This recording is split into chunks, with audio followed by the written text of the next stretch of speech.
If we have a good connection with somebody, they're going to give us all the benefit of the doubt. Imagine yourself dealing with your best friend that you have worked with years and years. You have so much experience of going through hardship, and the person, comes and taps you on the shoulder and says, you know what, you were a little bit rough today.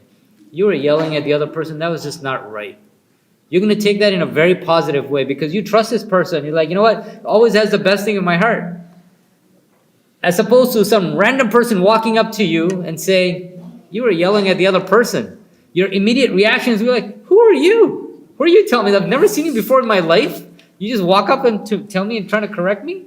Our reaction would be very different. Same thing goes with our children. Do we have a good, strong connection with them to be able to correct them in the best of ways? So invest time and energy creating those connections and those strong bonds, because you're going to pull on that credit at some point. When issues arise, as whether young age or old age, difficult as it may be, and I'm speaking as a parent, very difficult at times, but listen to the child empathically as much as possible to understand, get the facts straight. Because sometimes we are in reaction mode. This person hit this person did this. I already have made a judgment call right here. I know who's the wrong party and who's the right party, and I've already made up the mind as to what the consequences are going to be before the kid has even had a chance to speak. It's like, Mom, Dad, you didn't see, but they were pinching me from the back.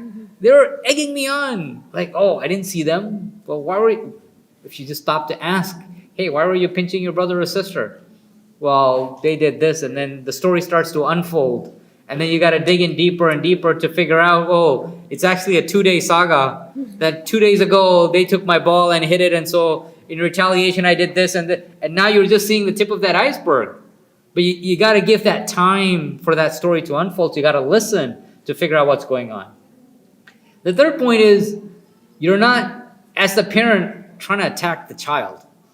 You love your children. You want the best for your children. And that is why you're correcting the behavior. You're not attacking the person. You're stupid is a direct attack on the person. You're categorizing them. You're labeling them. That's something that they will remember, that this is what I was called. Just as you call me, you're Ahmed, you're stupid. In a young person's mind, it's the same thing. I've been labeled for life. So be very careful that you're attacking the behavior. Hey, what you did was inappropriate. Totally fine. Because what you did was inappropriate. Has nothing to do with you as a person, because you're going to grow and develop. But that behavior will always be unacceptable. Whether it's a young person or an old person, that behavior is unacceptable. So you're targeting and pinpointing the behavior itself. And again, very difficult. Try to stay calm. And there are times when you're ready to blow your top, like that clip that we saw. The red button's about to hit, the foot's about to go down, DEFCON 2. You're about to blow up. But try as much as possible, because the more angry that you are, the less you're going to be able to process information. And the less you're going to be able to make a good judgment. Because when you're getting angry, shaitan is ramping up right up there. It's like, yes, let's get this going. And you're going to make something, or you're going to say something that you'll regret later. Do not blame others or minimize the situation is important. You want to deal with the situation at hand. Something happened. It was inappropriate behavior. Something happened. What was done was wrong. I'm not minimizing this. What was done was wrong. We will deal with the consequences. I'm not letting it go. But I'm going to do it in a very empathetic manner. I'm going to deal in a way that is positive. But I'm not going to let go of the situation. The situation is a learning point. It's an opportunity to learn and grow together. And we're going to deal with that, inshallah. Be very careful with your language. And by that I mean not just verbal, but non-verbal. As the experts tell us, non-verbal communication is 65% of our communication. So whatever you're saying, you may appear to be calm, but the facial expression is like, I'm going to strangle you. Your face is saying one thing, and you're controlling yourself to say it. They're going to pick up on that, just as we pick up with others. Right? So verbal is there, but nonverbal is more important than that. And this requires a lot of practice. I mean, you can partner with your spouse, partner with your friend, and practice different scenarios, really trying to tackle this down. And this is going to be a lifelong activity. Trust me, it will be a lifelong activity. But you'll have to keep practicing. You'll have to keep at it, inshallah. There are a lot of different ways to help children learn from their mistakes. Some of this, that infographic had it all. We're going to summarize that here. How do you implement consequences? Well, first of all, it's not about your ego. It's not your thing. You're not out there to take revenge on the kids. You're trying to correct a behavior. You're not trying to scar them for life, right? So the consequences have to be done in that particular way.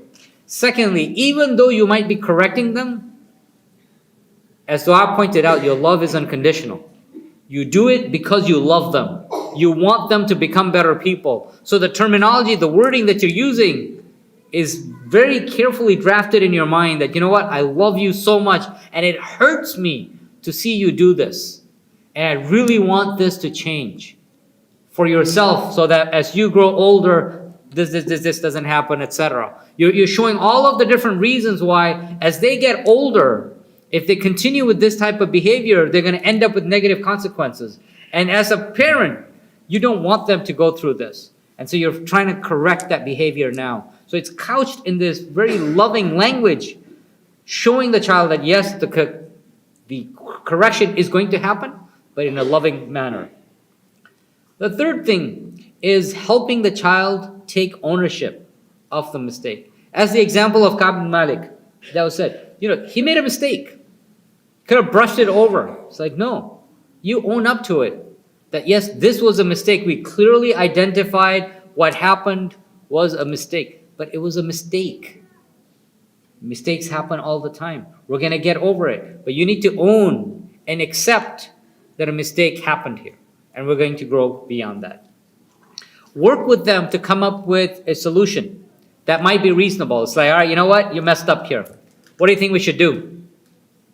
So as soon as you've spoken and they start responding, like, all right, maybe I won't use the phone for an hour. Maybe I'll do this. Maybe I won't watch the TV program that I was planning on watching. You've already got them in that mode of, okay, I've accepted that this behavior was incorrect and I recognize that there will be consequences. And this is really good training because as they get older, you want to go beyond just minor things like taking the phone away or not watching. You want to get into their mindset that, listen, for every one of our actions, we will have to stand before Allah subhanahu wa ta'ala and answer for these. Just as this mistake you did, we're correcting it now and there are consequences. Everything you do in life will have consequences. And at that time, we don't want to have negative consequences. This is just our learning process. We're going to fix this so that we don't make those big mistakes and we can stand before Allah subhanahu wa ta'ala with a clean heart and say, Ya Rabb, I did the best I could and this is what I have. With your mercy, forgive me and enter me into Jannah. We want to be able to stand up and say that, but we need to be able to recognize, and the kids need to learn that step by step. Also, having them come up with suggestions shows that you believe in their ability to solve problems. And you can guide them, help them come up, well, this was a big mistake. 2 hours of TV is not going to be enough. Last time we did 2 hours of TV, this was a huge no-no. Come on, 2 hours is not going to be enough. All right, fine. I won't watch for a whole day, 2 days, a week, whatever it is. But you're working with what they've got. At the same time, you're helping them recognize there are different levels here, different scale that applies. And similarly, you're building up to what you can teach them for what's to come in the akhirah. That if you commit shirk and you stay on the shirk, very severe consequences. If you do zina, if you do something much later, there might be consequences. Those are big things to come, but you got to build up to that listen, with this small thing that you just did, 2 hours of not watching TV is not going to cut it. You need to have a stronger response. But you're teaching them in small ways. And there's more, I'm going to move on. But you have to also be rebuilding trust. There has to be a way for them to come back. It's not like they're in the timeout corner forever and ever. They're forever the worst possible child. No. Ka'b bin Malik, he did not follow the orders of the Prophet ﷺ. He did not join the army as they were going out. And the munafiqeen came and they gave all sorts of excuses. And they were accepted because the Prophet is who he was, rahmatul lil alameen. But Ka'b, you know what? I need a way to come back. It took him 2 months almost of being isolated, people not responding to his salam. Imagine how tough that was. But when he came back, people embraced him. And they said, yes, you are one of us. And that changed Ka'b forever. Forever. Does your child have that opportunity to come back and be embraced by you? So that forever they'll say, you know what? I never want to disappoint my mom again. I never want to disappoint my dad again. I just don't like. I have a friend, I'll tell you, he was telling me, I know I'm taking away from time, but this is nice thing.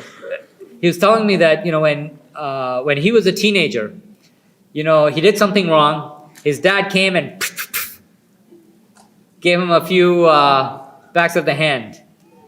And then his mom just said, I'm so disappointed in you, and walked away. And this man is now at 40 odd years old and saying, to this day, I wish my mom had just hit me. It would have just gotten out, we're done, we're even, out of the way. But the look on her face when she said, I'm so disappointed in you. To this day, and he's like 40 years old, it's like, I still remember, I never want to disappoint my mom again. It stays with them, right? So give them a way to come back. When they make mistakes, and we'll keep making mistakes, all of us are going to keep making mistakes. Don't keep bringing up the past. We want the best for ourselves. Well, want the best for the children. Well, this is the third time you're doing this, the fourth time. And the kid is thinking, man, mom and dad, they're keeping a counter there. Click, click, click. There's a counter happening.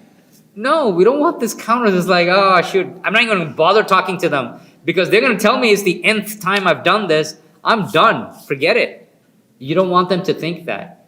Just like with us, when we go to Allah subhanahu wa ta'ala, we don't think, oh Allah, this is the 105th time I made this mistake. We go fresh, ya Allah, this is the first time ever, as though, forgive us. Have that type of mindset in that. And then when they do change, when they do become better, as with the story of Ka'b, rejoice, be happy with that. Let them celebrate. It's like, wow, what are they feeling? Like, I fixed this one mistake, but look, they forgot about the mistake. They're so happy that I fixed it and I've become good again. That's what sticks in their mind. So next time, when they're 16 years old and somebody says, hey, take a joint, smoke this, and they regret it immediately, they come home and they tell you why. Because they know that you're going to help them fix that mistake. And beyond that, you'll be so happy when they tell you, I'm never going to do that again.